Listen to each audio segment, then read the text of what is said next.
ajaran ibumu. Hai anakku, dengarkanlah didikan ayahmu, dan jangan menyia-nyiakan ajaran ibumu. Amsal 1 ayat 8. Amin.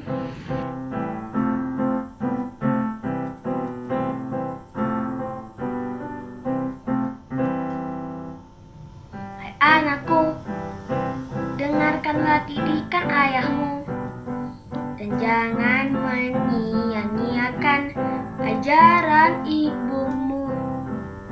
Hai anakku, dengarkanlah didikan ayahmu,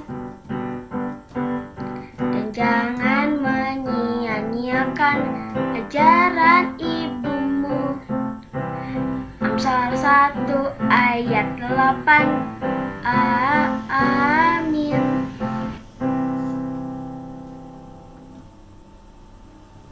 Adik, selamat Sabat.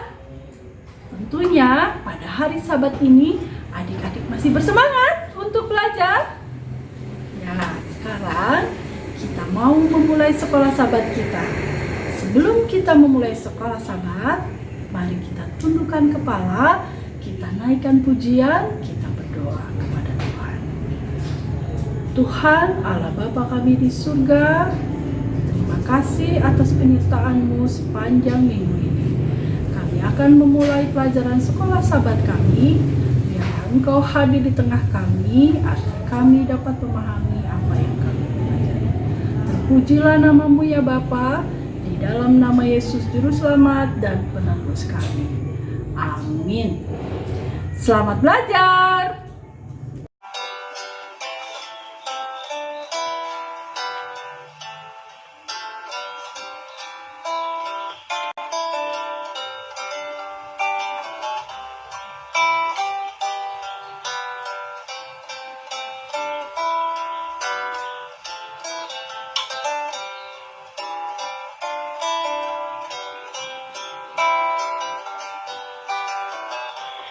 Yesuslah penolongku, Yesus tempat aku berlindung.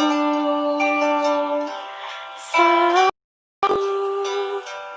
rasa takut, pegang tangan Yesus, hilang takutku. Ku terima berkat-Mu, ku terima janji-Mu,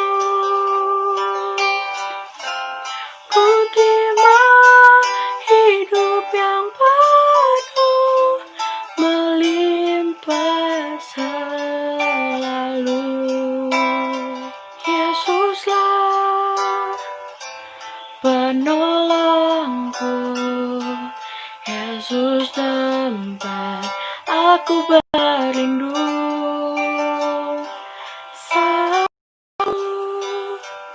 rasa takut, pegang tangan Yesus, hilang takutku.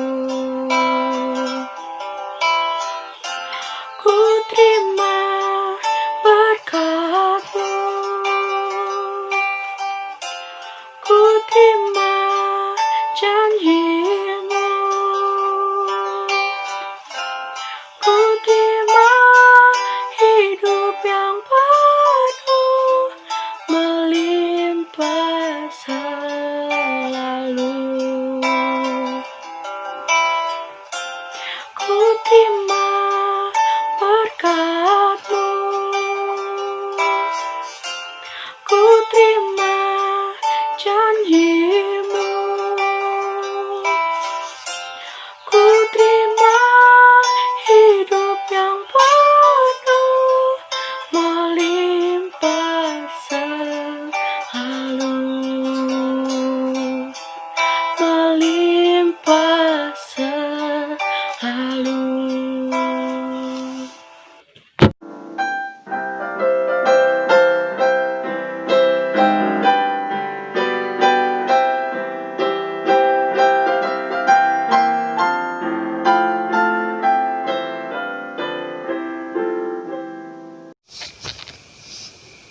Selamat sahabat anak-anak, berita mission kita pada hari ini berjudul Tidak ada waktu untuk bermain video game. Datang dari negara India, dari negara bagian Karnataka. Menceritakan tentang seorang anak laki-laki berusia 9 tahun bernama Rison Pereira. Suatu kali ayah dan ibu Rison mengajak Rison untuk berdiskusi. Dikatakan, kita akan pindah dari kota besar ini ke lereng gunung di suatu desa yang kecil. Jadi, mainan-mainanmu yang besar lebih baik kamu berikan saja kepada orang lain, kepada anak-anak di desa. Karena nanti kamu tidak akan punya banyak waktu untuk bermain. Kamu di sana akan sibuk sekali. Karena Rison seorang anak yang penurut, dia mendengarkan apa yang dikatakan oleh ayah dan ibunya. Kemudian dia datang kepada orang-orang di desa, kemudian dia memberikan mainan-mainan yang besar kepada anak-anak. Wah, anak-anak itu di sana sangat senang menerima hadiah daripada Rison. Wah, melihat kebahagiaan dari anak-anak yang menerima hadiah Rison, Rison pun bahagia hatinya. Benar, pada saat Rison sudah ada di desa di lereng gunung, dia sangat sibuk. Setiap hari, Rison belajar dengan ibunya sebagai guru. Ibunya mengajar bahasa Inggris, bahasa Hindi, dan juga bahasa-bahasa yang lain. Sedangkan ayah Rison mengajarkan Rison matematika dan juga sains. Pada saat hari-hari Rison tidak belajar, Rison bekerja di kebun keluarga. Dia di sana menanam, dia menyiangi, menyiram, kemudian dia memanen jagung, memanen kentang. Wah, dia sangat sibuk. Nah, pada saat itu karena sibuknya dia pikir, wah, mainan-mainan yang saya yang lain saya tidak perlukan. Saya mau berikan juga sebagian mainan ini kepada teman-teman di desa. Kemudian Rison mulai membagikan mainannya kepada orang-orang di sana. Anak-anak di sana sangat senang. Mereka tidak punya mainan yang bagus seperti itu sebelumnya. Kemudian ada anak-anak kecil yang menerima mainan yang lucu. Wah, senang sekali hatinya. Mula-mula anak-anak kecil itu sangat senang kepada Rison karena mendapat hadiah. Tapi kemudian anak-anak ini melihat kalau Rison anak yang baik. Dia hatinya lembut, tidak suka marah-marah. Mereka suka datang kepada Rison membawa mainannya. Kemudian mereka bermain bersama Rison. Rison juga sangat senang bermain dengan mereka. Sering juga Rison membawa mereka bermain di gereja. Tahukah, di sana anak-anaknya tidak mengenal akan Yesus. Mereka tidak tahu apa-apa tentang penebusan. Mereka tidak tahu Tuhan yang menciptakan dunia ini dan isinya. Mereka tidak tahu Yesus sudah datang ke dunia ini untuk menebus kita umat manusia. Kemudian pada saat itu Rison mengajak anak-anak untuk duduk di tanah. Nah, pada saat duduk di tanah, Rison suka bercerita. Dia menceritakan tentang Adam dan Hawa. Wah, dengan buku bergambar anak-anak senang mendengarkan cerita Rison. Kemudian Rison menceritakan juga tentang Bahterano. Anak-anak juga senang mendengar cerita. Kemudian selain itu ada juga cerita Daud dan Goliat. Ada juga cerita yang tidak kalah menarik. Cerita Daniel di lubang singa. Wah, anak-anak begitu antusias sekali mendengarkan. Anak-anak, setiap hari Rison menghafalkan 3 ayat hafalan. Setiap hari. Dan setelah beberapa bulan, Rison menghafalkan banyak sekali ayat hafalan. Dia sudah bisa menghafalkan Mazmur 23. Dia sudah bisa menghafalkan Mazmur 51. Bisa menghafalkan Mazmur 91. Kemudian Yohanes pasal 1. Yohanes pasal 2 dan juga Ibrani 11. Wah, Rison benar-benar sibuk sekali. dan dia senang sekali menjadi misionaris kecil kepada teman-temannya di sekitar itu. Rupanya anak-anak yang tidak mengenal Yesus, dia pulang ke rumahnya, kemudian dia menceritakan kepada orang tuanya. Dia ceritakan kepada orang tuanya apa yang didengar, yang diceritakan oleh Rison. Kemudian orang tuanya yang tidak juga mengenal Yesus, mereka datang kepada orang tuanya Rison, kemudian menanyakan apakah benar seperti itu. Akhirnya orang tuanya Rison menceritakan lebih lanjut tentang Yesus. Nah, anak-anak, Rison sekarang sudah menjadi misionaris yang kecil. Dia sangat sibuk. Dia tidak sempat untuk bermain video game. Dia tidak menggunakan Facebook. Dia tidak menonton televisi. Dia tidak menggunakan Instagram. Dia sibuk menggunakan Alkitabnya. Anak-anak juga bisa menjadi misionaris kecil seperti Rison. Bagaimana memulainya? Bisa juga dengan memberikan mainan kita yang tidak terpakai lagi. Pasti anak-anak yang lain akan senang. Kemudian bisa menceritakan cerita-cerita pendek. Nah, demikianlah berita mision kita pada hari Sabat ini. Tuhan memberkati.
Tetapi apa yang dahulu merupakan keuntungan bagiku, sekarang ku anggap rugi. Karena Kristus semuanya telah ku tinggalkan, hanya untuk mengikuti Yesusku. Terima kasih Yesus untuk panggilanmu. Melayani bukanlah sebuah kesempatan dalam hidupku. Melayani Yesusku adalah keharusan dalam hidup.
upahku dapatkan di surga.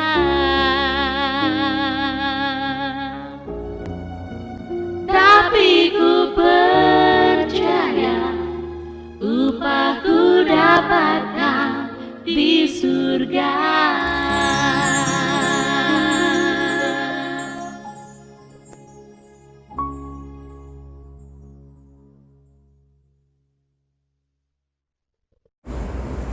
Selamat sahabat adik-adik, salam jumpa lagi. Sebelum kita belajar firman Tuhan, kita selalu mau mengundang Roh Kudus untuk memberikan pengertian.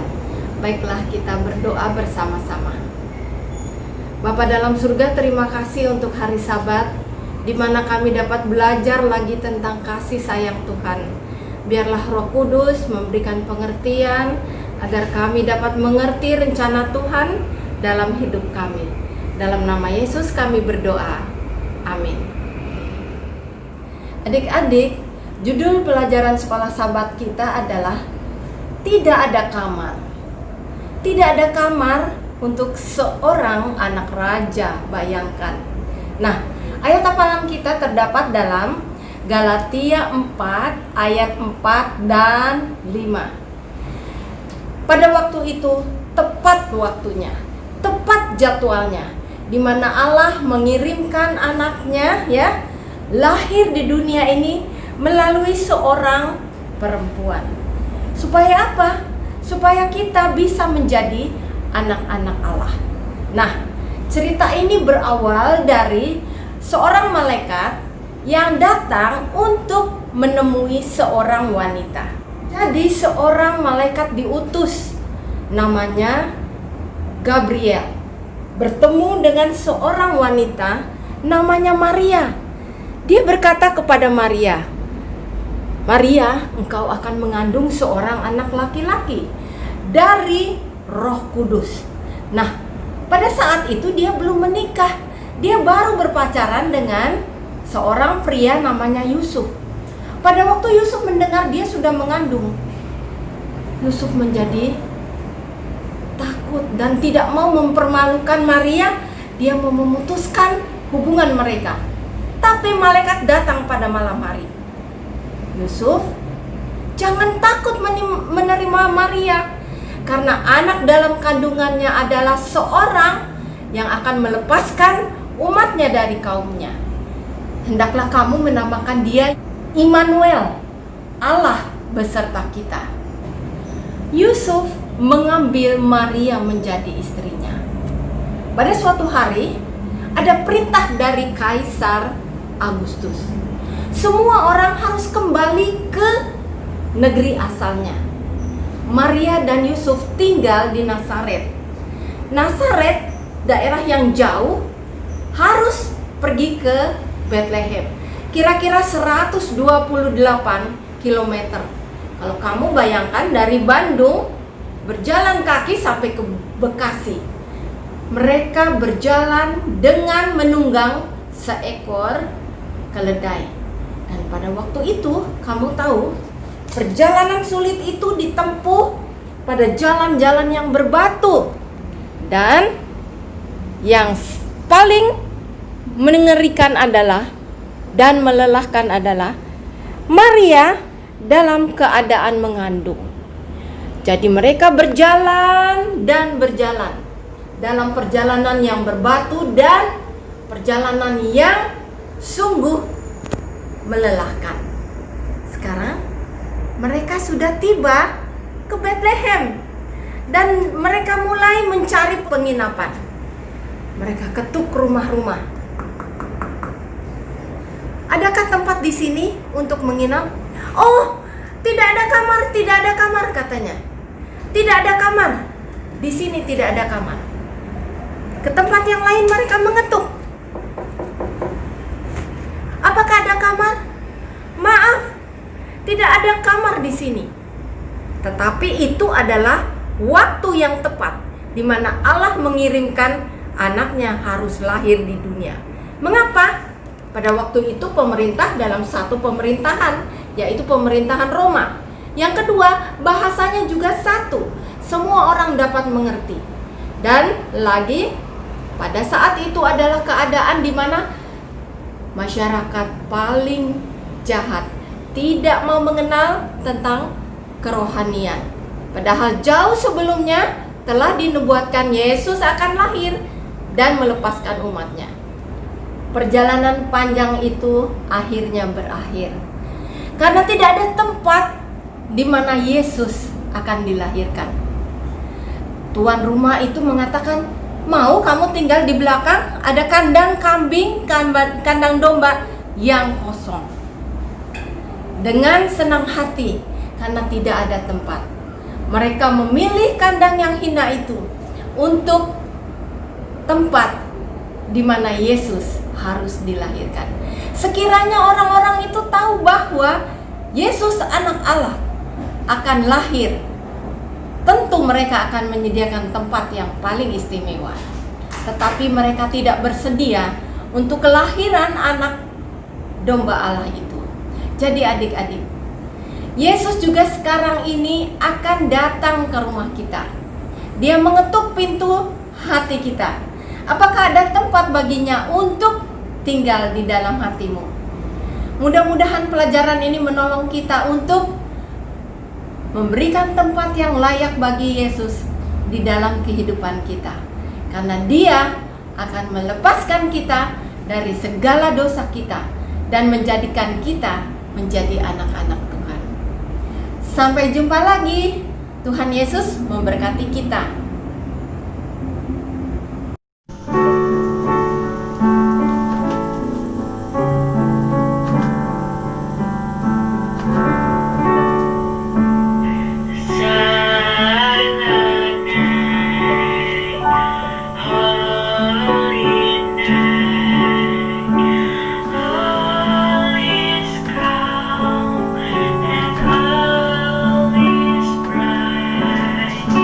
Bright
Pelajaran sekolah sahabat kita sudah selesai adik-adik.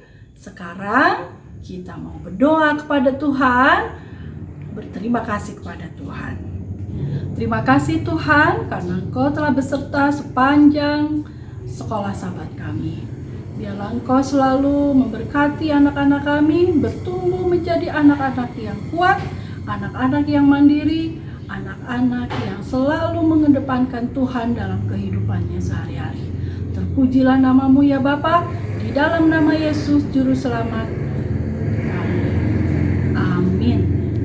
Sampai jumpa.